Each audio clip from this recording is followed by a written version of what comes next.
versículo de Efesios, capítulo 5 de Efesios, versículo 21, hasta el capítulo 6 del versículo 4. Capítulo 5 de Efesios, versículo 21, al capítulo 6, versículo 4. Dice la palabra del Señor así: someteos unos a otros en el temor de Dios. Las casadas estén sujetas a sus propios maridos, como el Señor, porque el marido es cabeza de la mujer, así como Cristo es cabeza de la iglesia, la cual es su cuerpo, y Él es su Salvador. Así que, como la iglesia está sujeta a Cristo, así también las casadas lo estén a sus maridos en todo. Maridos, amad a vuestras mujeres, así como Cristo amó a la iglesia y se entregó a sí mismo por ella, para santificarla, habiéndola purificado en el lavamiento del agua por la palabra, a fin de presentársela a sí mismo una iglesia gloriosa, que no tuviese mancha ni arruga, ni cosa semejante, sino que fue santa y sin mancha. Así también los maridos deben amar a sus mujeres como a sus mismos cuerpos. El que ama a su mujer, a sí mismo se ama, porque nadie aborreció jamás a su propia carne, sino que la sustenta y la cuida, como también Cristo a la iglesia. Porque somos miembros de su cuerpo, de su carne y de sus huesos. Por esto dejará el hombre a su padre y a su madre, y se unirá a su mujer, y los dos serán una sola carne. Grande es este misterio, mas yo digo respecto de Cristo y de la iglesia. Por lo demás, cada uno de vosotros ame también a su mujer como a sí mismo, y la mujer respete a su marido. Hijos, obedecer al Señor a vuestros padres, porque esto es justo. Honra a tu padre y a tu madre, que es el primer mandamiento con promesa, para que te vaya bien y seas de larga vida sobre la tierra. Vosotros, padres, no provoquéis a ira a vuestros hijos, sino criadlas en disciplina y amonestación del Señor. Palabra del Señor.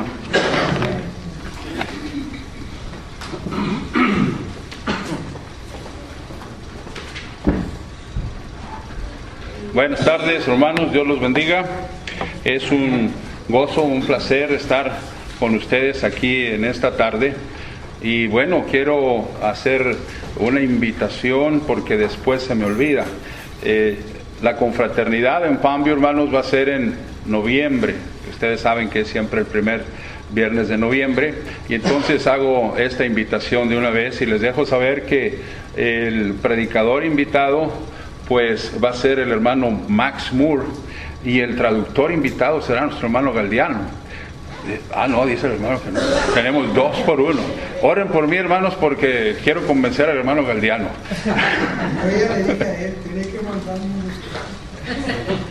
Oren por el hermano que le mande el bosquejo.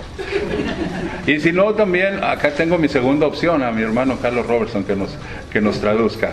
Entonces, hermanos, oren, porque estamos con ese hermano que necesita un traductor, y yo sé que Dios va a proveer. Sí proveyó el don de lenguas allá en el día de Pentecostés, que no provee un traductor, ¿verdad? Podemos usar nuestros dones y talentos para servir al Señor. Bueno, esa es la invitación, y pues es un gozo, hermanos, de veras estar aquí recordando que desde el año 2098 tal vez que empezamos a visitar esta congregación en la escuela de predicación, y años han transcurrido y siempre es un gozo volver y estar aquí con ustedes. Ahora, para estudiar sobre esta carta a los Efesios como parte del estudio sobre las epístolas de la cárcel.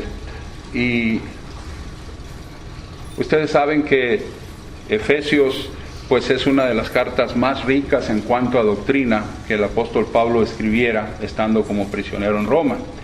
Hoy quiero presentar ante ustedes un bosquejo que sirve para el estudio de esta epístola, y vamos a transcurrir por este bosquejo y vamos a detenernos por allá en el capítulo 5 en la lectura que tuvo nuestro hermano Pancho, para estudiar un poco en cuanto a esto. Pues empezaremos por decir que en este bosquejo tenemos como introducción, vemos que la introducción de la carta se encuentra en los versículos 1 y 2, donde el apóstol nos deja saber que escribe a los hermanos santos y fieles que están allá en Éfeso. Se identifica él como apóstol de nuestro Señor Jesucristo, por supuesto. La carta está llena de autoridad porque Pablo fue investido con esa autoridad por nuestro Señor Jesucristo. Todo lo que enseña Pablo es bajo la inspiración del Espíritu Santo.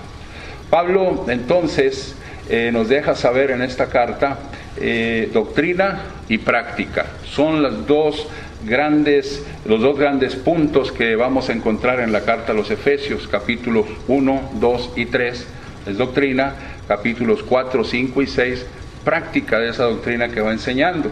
El tema podría ser las bendiciones espirituales que tenemos en Cristo Jesús. Aquí, como dice este versículo 3 del capítulo 1, bendito sea el Dios y Padre de nuestro Señor Jesucristo, que nos bendijo con toda bendición espiritual en los lugares celestiales en Cristo. Bueno, aquí tenemos que la riqueza de esas bendiciones espirituales es lo que Pablo va a pasar a explicarnos, con un propósito, por supuesto, de que nosotros sepamos esas bendiciones, esas riquezas, y que estemos enterados de lo que tenemos en el Señor. ¿Cuáles son nuestras posesiones espirituales? En primer lugar, nos enseña que hay posesiones que vienen del Padre. Esas bendiciones que vienen del Padre, las cuales encontramos en Efesios capítulo 1, verso 4 en adelante. Nos dice que Dios nos escogió antes de la fundación del mundo para que seamos santos y sin mancha delante de Él. También nos dice que Dios nos ha predestinado, como tocamos un poco el punto la semana pasada, para ser adoptados como hijos suyos, para alabanza de la gloria de su gracia, y que nos hizo aceptos en el amado. Esas bendiciones involucran al Padre. Después nos presenta el apóstol las bendiciones que tenemos en nuestro Señor Jesucristo. En nuestro Señor Jesucristo, a partir del versículo 7, nos dice que tenemos la redención. Explicamos sobre eso la semana pasada un poco. Redención, perdón de pecados, nos da a conocer la voluntad del Padre y nos da también una herencia. La bendición que tenemos en el Espíritu Santo, o que se involucra el Espíritu Santo, pues bueno, nos dice el verso 13, en Él también vosotros, habiendo oído la palabra de verdad, el evangelio de vuestra salvación, habéis creído en Él, y habiendo creído en Él, fuisteis ¿qué? Sellados con el Espíritu Santo de la promesa, y es la garantía de nuestra herencia. Bueno, una vez establecido este punto, Pablo hace una oración. Pablo hace una oración por iluminación de los creyentes, porque Dios les alumbre los ojos de su entendimiento para que entiendan, para que comprendan tres cosas, para que sepan cuál es la esperanza a la cual Dios los ha llamado, y para que sepan también cuáles son las riquezas de la gloria de su gracia, verso 18, y cuál es la extraordinaria, la supereminente grandeza del poder de Dios, que resucitó a Cristo, lo sentó allí a la diestra, y que lo puso a Él como superior de todo principado, autoridad, y lo dio por cabeza a la iglesia, la cual es su cuerpo. Después, en el capítulo 2, vamos a encontrar que el apóstol ya no nos habla de nuestras posesiones, sino nos habla de nuestra posición, donde nos encontramos nosotros en Cristo. Y vamos a ver que nos dice aquí que somos resucitados y sentados en lugares celestiales con Cristo. Esto es maravilloso. Pero nos deja ver primero cuál era nuestra condición. Y nos dice aquí, capítulo 2, verso 1 en adelante, y Él os dio vida a vosotros cuando estaban muertos en vuestros delitos y pecados, en los cuales anduvisteis en otro tiempo, siguiendo la corriente de este mundo, conforme al príncipe de la potestad del aire, el espíritu que ahora opera en los hijos de desobediencia, entre los cuales también todos nosotros vivimos en otro tiempo, en los deseos de nuestra carne, haciendo la voluntad de la carne y de los pensamientos. Y éramos por naturaleza hijos de ira, lo mismo que los demás. Y aquí a mí me gusta poner un énfasis cuando hablo en esta parte.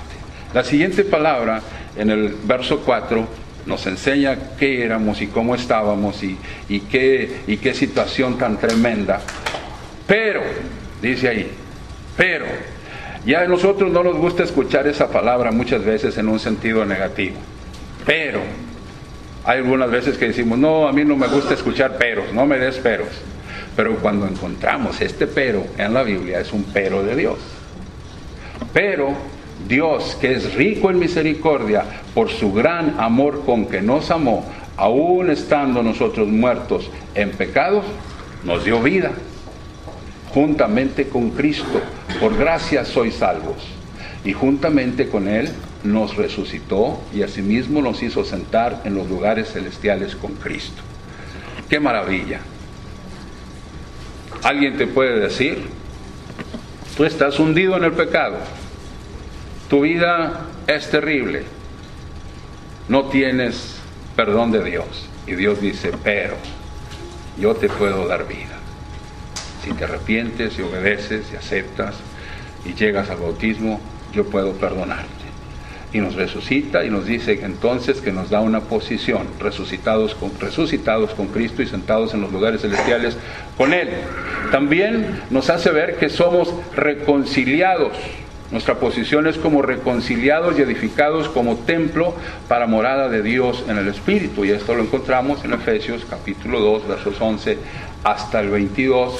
Y ahí encontramos que después nos hace ver que nosotros, dice aquí el verso 14, porque Él es nuestra paz, que de ambos pueblos hizo uno, derribando la pared intermedia de separación. Pablo está escribiendo a una iglesia que está compuesta, de acuerdo a lo que dice el libro de los Hechos, en el capítulo 19, gente que había sido idólatra, creían en Diana de los Efesios, gente que practicaba el ocultismo, la brujería, aquellos que quemaron los libros de brujería, gente que conocía acerca del Dios verdadero, que asistían a las sinagogas. A ellos Pablo les predica y los que aceptan el Evangelio son los que están conformando esta iglesia.